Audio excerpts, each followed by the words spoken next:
Ashley, would you please call the roll for us? Calling the roll, Mr. Jones. Here. President Brady. Here.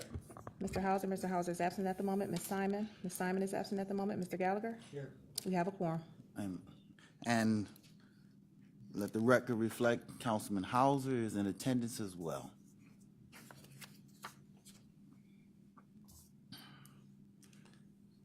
Ashley, has anyone signed in for public comment? No, no one has signed in. All right. Can we have a motion for the approval of minutes from our September 17th, 2018 meeting? Moved and seconded. All in favor say aye. Aye. Our minutes are approved. All right. Well, we have one item on our agenda today, a grant for $150,000 for our Cleveland Cultural Gardens. Ashley, would you please read this resolution into the record? Resolution number 2018-0210, authorizing a Community Development Fund grant in the amount of $150,000 to Cleveland Cultural Gardens Federation for the benefit of the Centennial Peace Plaza project located in Rockefeller Park in the city of Cleveland. Excellent. And if someone would come to speak to this matter.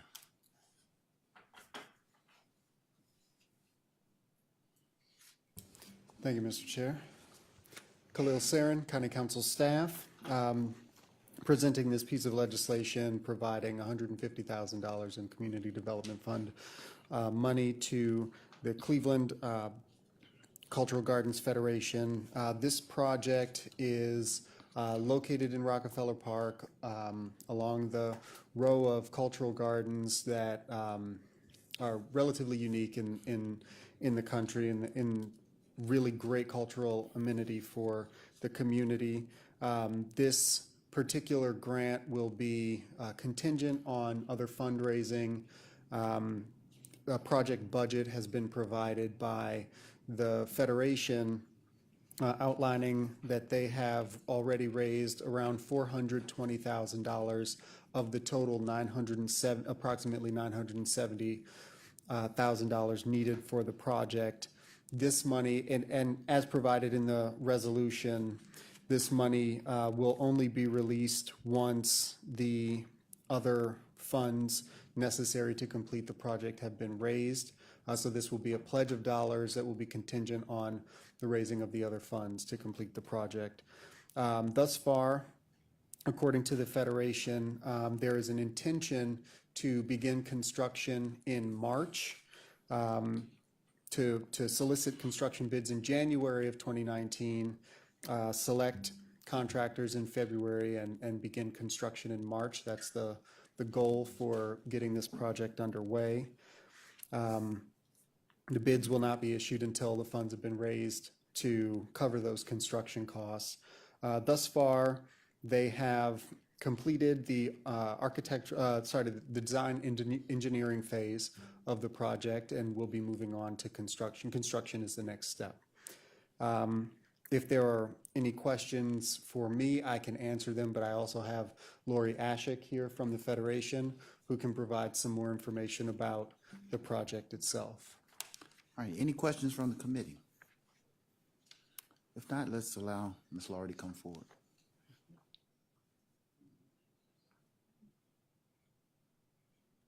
Hello, committee members, and thank you for having me here. My name is Lori Ashik. I'm the Executive Director of the Cleveland Cultural Gardens Federation. The gardens are 102 years old. They are unique in the world. We now have 31 developed gardens and 7 more in development. And we are working very closely with the city of Cleveland. We have a very good relationship with the city. The city has recently allocated additional spaces for up to 14 new gardens.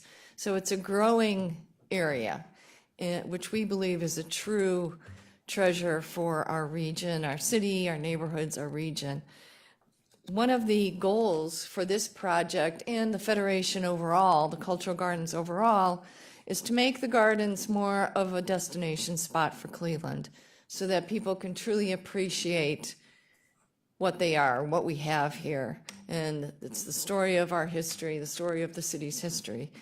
And many, many new things are happening in the gardens in addition to looking forward to the new gardens that we have in development. The Famicos Foundation is also building a welcome center for the cultural gardens at 99th and Superior. the city of Cleveland has been working on a grant from NOACA to study traffic patterns so that we might have some data that will give us some impetus for new parking. The city, as you know, probably know, in recent years has put massive investments into Rockefeller Park in terms of the lighting, new curb cuts and pedestrian crossways. So the gardens are really coming alive and being more and more appreciated by the people who are here. And it is truly our goal to make them a user-friendly place and a destination spot for Cleveland. So this project was conceived during our Centennial celebration in 2016. It was thought that this was during One World Day, the One World Day celebration in 2016, when it was thought, it really would be nice if we had a central gathering area. Right now, there is no such area is no such space within the gardens. There are benches scattered out throughout Rockefeller Park, but not a lot of spaces for people to sit down. If you want to have a concert or something there, you kind of have to bring in a stage. So we thought it would be nice for the neighborhood, for the city, for the region to have a central gathering place. It's a circular plaza with amphitheater seating for 330. If there's an event that we think will draw a larger crowd, people could also sit on the lawn, kind of the way people do at Blossom. And our programming, the question is what are we going to do there? We have an advisory board, of course, a governing board and an advisory board now. We formed a programming committee. We're working with University Circle Incorporated and schools, and we have formed a programming committee so that we can have regular programming there. We're envisioning educational programming so that people can come down and learn about different cultures, because the whole gardens are all about celebrating multiculturalism. So we anticipate educational programs there, civic forums, as well as the performing arts. We hope that by having regular programming there, more people will come to the gardens and more people will truly appreciate it. So that's kind of the rundown on the project itself. In terms of the location, it's, if you're familiar with MLK, there's a little street called St. Casimir's Way that goes between MLK and Ansel. It would be directly across MLK from that. Kind of where the lower level of the German gardens are now, kind of next to the Hungarian garden. The German garden has given some space to the Federation for use to build a plaza. So that's the location. It is kind of pretty central in terms of right in the middle in terms of the MLK stretch. And there are steps downward from East Boulevard, so you can also have access from East Boulevard. As I said, we're working closely with the city. We've had many talks with Destination Cleveland about promoting the gardens more to try to get more people, to get more visitors. And so we've got all sorts of things underway, and we're just very excited about this project. Excellent. Thank you, Ms. Ashik. Are there any questions from the committee? Chairman, thank you. Thanks for coming in this morning. I just want to say that very much supportive of the project, and having watched over a long period of time the gardens, they've really gone through quite a remarkable, I think, makeover. Or when I first started to notice the real change, it was about 25 years ago, when the city started to really do a better job of taking care of the property, taking down a lot of the dead wood, literally, and cleaning up the place. And I think that was Mayor White's contribution. I think the fact that he lived on East Boulevard might have helped in terms of his view. But anyway, it was a big start, and it's been since then the Gandhi statue. And I know many other things have gone up, and you would know much better than me. But the Gandhi statue and the Mother Teresa statue, and it's really, really come alive, even though it's 100 years old. And some of the gardens are really very old, and quite classic, gardens, and then a lot more recently. So I think it's a great part of the community, and so I'm very supportive, and I'm hopeful that the council will be as well. Thank you. Ms. Ashik, I'll say it's not in my political district, but it is in my neighborhood. And so I drive by all the time, so I do think this is a great project, and I'm happy to see this type of investment. I'm curious to understand a little more about the Federation. Tell me a little bit about the Federation. Is it a board, the composition? Sure. How long has it been in existence? Well, the first garden was established in 1916. That was the Shakespeare Garden. It later became the British Garden. So that's at that time, the civic leaders of Cleveland, after the Shakespeare Garden was established, were inspired by it and thought that there should be more gardens celebrating culture, and also wanted to welcome the new waves of new immigrant groups that were coming to Cleveland at that time. So the whole idea for the cultural gardens was established in, I would say, 1920s. And there was a loose coalition formed in the 1920s that became the Federation. It wasn't formally incorporated until the 30s. The second garden was the Hebrew Garden in 1926. And the Federation was established sometime after that. Excuse me. The city owns the land in Rockefeller Park. Then they allocate land to the different cultural groups to sponsor gardens. I'm sorry. I'm sorry, I have a little bit of a cold here. Would you be able to give me some water?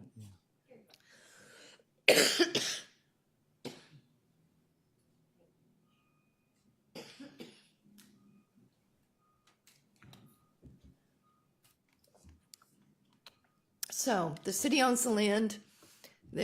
Different cultural groups, ethnic groups, or associations sponsor each of the gardens.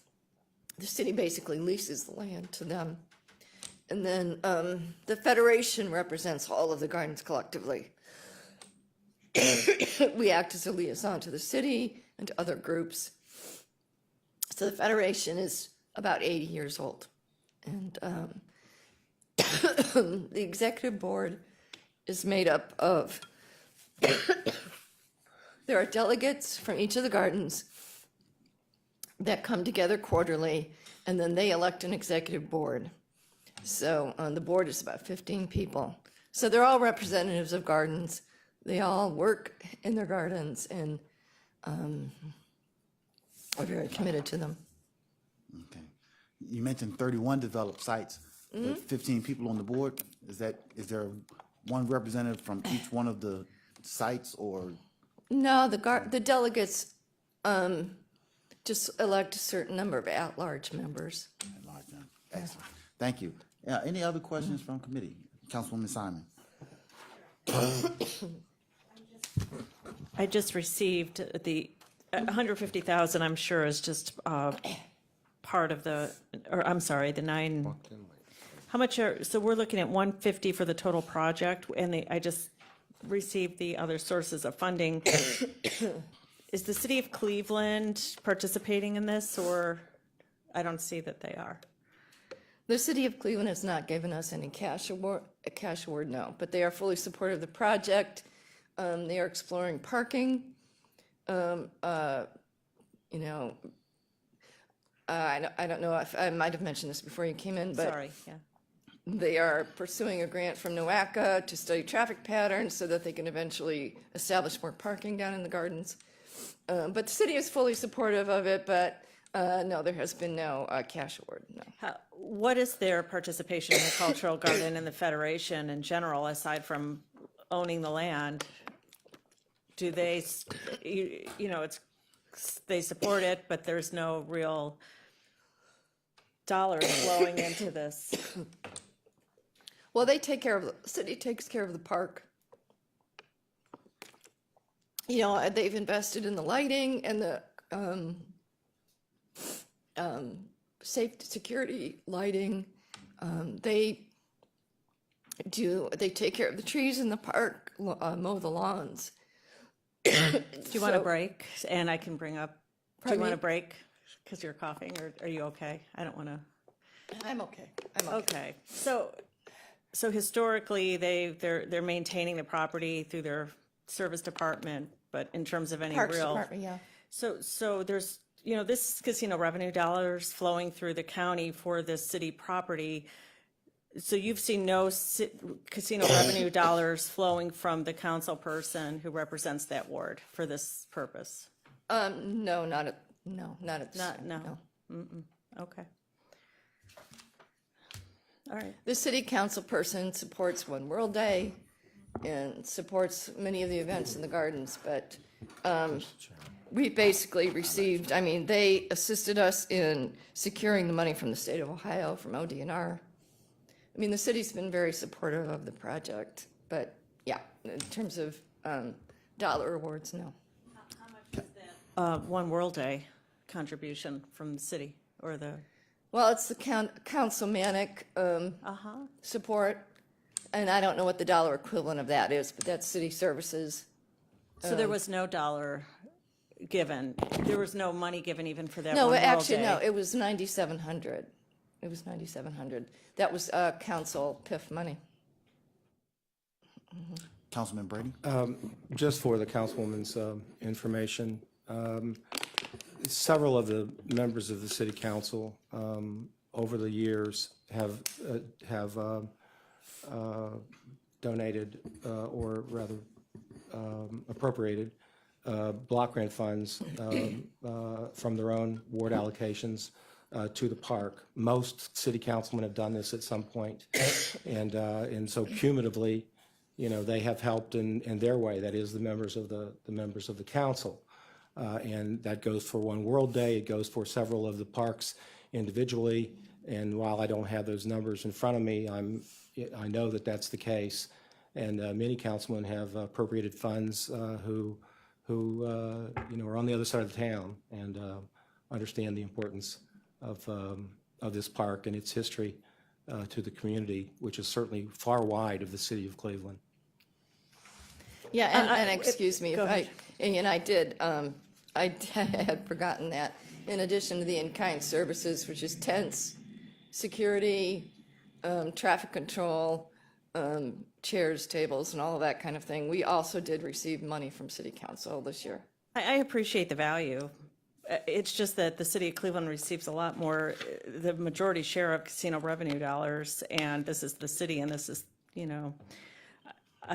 I was just questioning, The city what their council did, contribution is. the money, the funds that the city council signed off on were casino revenue funds for what? for One World Day.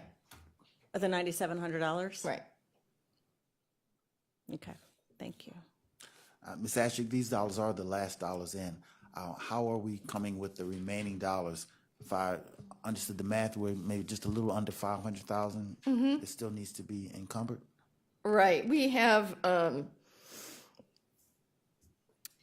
grants pending from the sewer district for green infrastructure components and from a couple of different foundations. And our fundraising committee is in talks with many different private donors. And so we are, it's actually, if we were to receive this county funds, we've received a couple of smaller private donations probably since this was submitted. With the county funds, we would be at about 600,000. And we are hoping that we can come in a little under budget. But yes, we are pretty confident that we'll be able to reach our goal. And at this moment, the targeted dollar amount is what? 970, but again, that is contingent upon us including a water fountain at the entrance to the plaza.